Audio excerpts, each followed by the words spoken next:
Dans cette vidéo, nous allons voir comment construire un diagramme circulaire.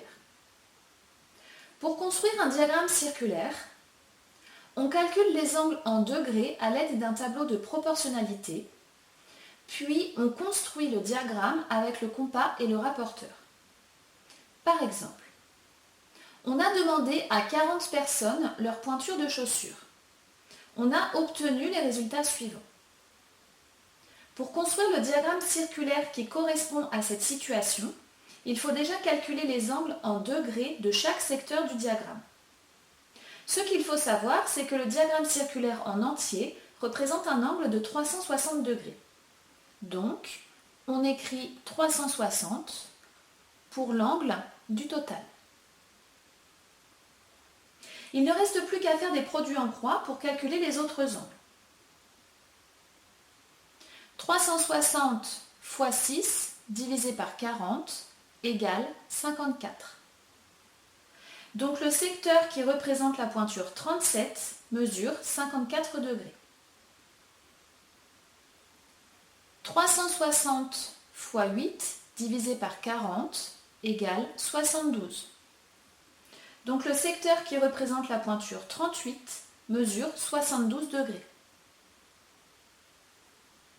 360 fois 20 divisé par 40 égale 180. Donc le secteur qui représente la pointure 39 mesure 180 degrés. 360 fois 4 divisé par 40 égale 36. Donc le secteur qui représente la pointure 40 mesure 36 degrés.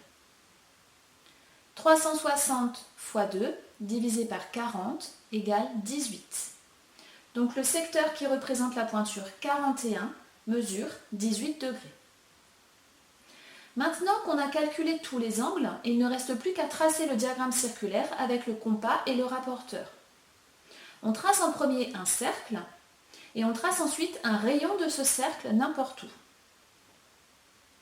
Avec le rapporteur, on trace un angle de 54 degrés. Le centre du rapporteur sera toujours au centre du cercle et on alignera toujours le zéro du rapporteur avec le rayon que l'on vient de tracer. On a bien 54 degrés ici. On écrit la légende. Ce secteur correspond à la pointure 37. On passe au secteur suivant. Avec le rapporteur, on trace un angle de 72 degrés. Le centre du rapporteur est au centre du cercle et on aligne le zéro du rapporteur avec le rayon que l'on vient de tracer. On a bien 72 degrés ici. On écrit la légende. Ce secteur correspond à la pointure 38. On passe au secteur suivant. Avec le rapporteur, on trace un angle de 180 degrés.